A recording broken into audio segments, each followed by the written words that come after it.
اچھا ذرا مجھے غور سے دیکھیں اور یہ بتائیں کہ کیا کہیں سے میں آپ کو کوئی پہلوان لگتا ہوں، کوئی ایسا آپ کو لگتا ہو کہ میں ابھی 10 بندوں کو پکڑوں گا اور مار کے پٹخ کے نیچے پھینک دوں گا، اور پھر 20 بندوں کو پکڑوں گا اور پھر پٹخ کے نیچے پھینک دوں گا؟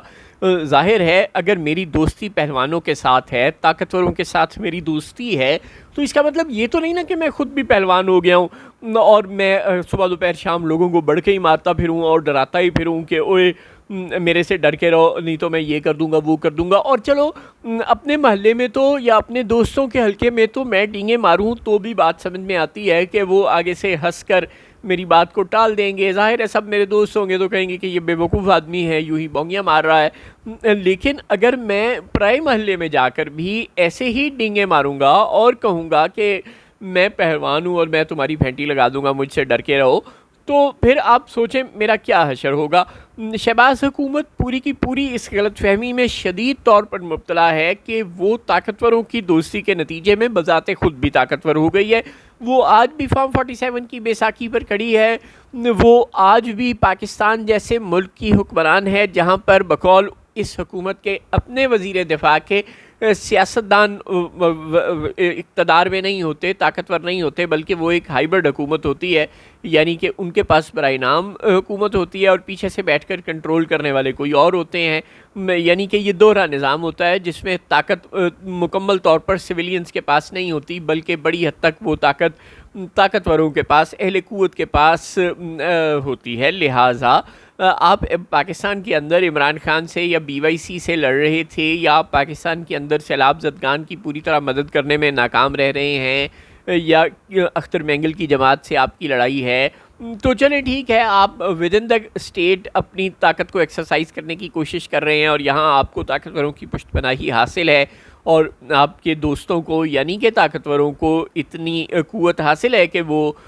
آپ کے مخالفوں کو دبا کر رکھ سکیں۔ لیکن پاکستان سے باہر افغانستان کی حکومت کو شہباز شریف صاحب نے اگلے روز بنوں میں خطاب کرتے ہوئے فرمایا کہ اگر تو وہ ایمانداری اور سچائی کے ساتھ ہمارے ساتھ تعلقات قائم کرنا چاہتے ہیں تو ہم تیار ہیں پہلے ہی، لیکن اگر انہوں نے ہمارا ساتھ نہیں دینا، دہشت گردوں کا ساتھ دینا ہے، تو پھر ٹھیک ہے، پھر ہمیں بھی افغانستان کی قائم مقام حکومت میں کوئی دلچسپی، کوئی ضرورت نہیں ہے۔ پھر ہم army chief field marshal general Syed Hafiz Asim Munir کی قیادت میں خود ہی دہشت گردوں کے خلاف جنگ لڑ لیں گے، اور پھر ہماری طرف سے افغان حکومت کو خدا حافظ۔ بندہ پوچھے یہ ڈپلومیسی کا کون سا طریقہ ہے؟ آپ ہندوستان کے ساتھ لڑ رہے ہیں، بس کافی ہے، اور پھر چونکہ اسرائیل فلسطینیوں پر، عمان پر، پاکستان کے تمام دوست ملکوں کے ساتھ غلط رویہ رکھتا ہے، تو چلے ہم اسرائیل کے خلاف بھی سخت بات کر لیتے ہیں، بس کافی ہے۔ اس سے آگے ہم نے نہیں جانا، ہم نے دنیا سے دشمنیاں نہیں پالنی، ہم کوئی پہلوان نہیں ہیں، ہم نہ امریکہ ہے، نہ روس ہے، نہ چین ہے، ہم طاقتور نہیں ہیں، اور جو ہمارا ایلائی آف دی ایلائز ہے، سب سے بڑا اتحادی ہے، جو ہمارا اسٹریٹجک پارٹنر ہے، اس نے ٹون بالکل بدلی ہوئی ہے ان دنوں۔ اس کے وزیر خارجہ گئے تھے دہلی اور وہ وہاں جا کر کہہ کے آئے تھے کہ تنازعات میں کچھ نہیں رکھا، دنیا ری الائن ہو رہی ہے، لیٹس ورک ٹوگیدر، ہمیں اکٹھے ہو جانا چاہیے، اب ہم نے جتنا لڑنا تھا ماضی میں لڑ لیا، ہمیں اب ان تنازعات کو بلا کر پیار اور محبت کے اور تجارت کے نئے دور کا آغاز کرنا چاہیے۔ اور پھر چین نے یہی کیا، جب مودی صاحب بیجنگ گئے تو وہاں پر بھی یہی ہو رہا تھا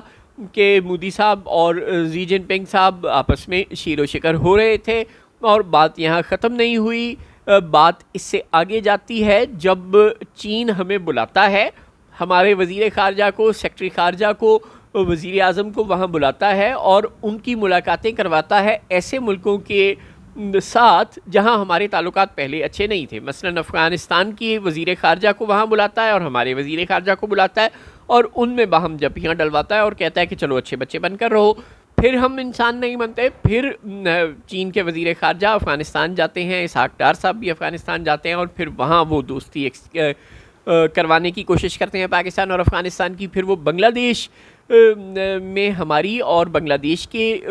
وزیر خارجہ کو، دونوں کے ملکوں کے وزرائے خارجہ کو چین بلاتے ہیں، ان کی دوستی کروانے کی کوشش کرتے ہیں۔ پھر ہمارے وزیر خارجہ بنگلہ دیش جاتے ہیں، وہاں جا کر دوستی کرنے کی کوشش کرتے ہیں۔ تو چین اس خطے میں سب ملکوں کو آپس میں دوست دیکھنا چاہتا ہے، وہ تو یہ بھی نہیں چاہتا کہ ہماری انڈیا کے ساتھ لڑائی ہو، جس طرح کہ وہ خود انڈیا کے ساتھ صلح میں پہل کر رہا ہے۔ بہنی وہ یہ بھی چاہتا ہے کہ ہم بھی انڈیا کے ساتھ صلح کر لیں، اور کجا یہ کہ ہم افغانستان کے ساتھ بھی لڑتے پھریں۔ اور یار دہشت گردی کا مسئلہ ہے، بالکل ہے، یہ ایک بہت بڑا مسئلہ ہے، لیکن یہ لڑ کے حل نہیں ہونا۔ اب دیکھیں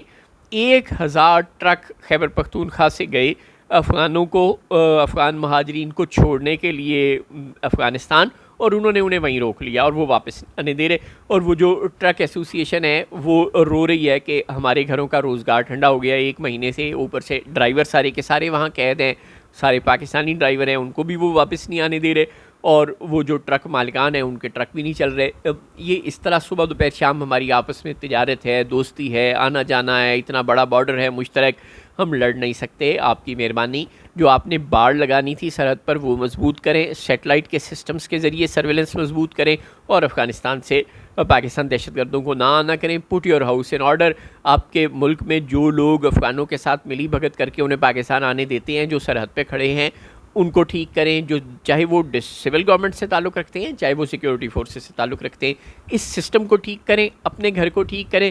ساری دنیا سے متھا نہ لگائیں۔ افغانستان عمران خان نہیں ہے، افغانستان مارنگ ملوچ نہیں ہے، افغانستان اختر مینگل نہیں ہے، افغانستان ایک الگ ملک ہے۔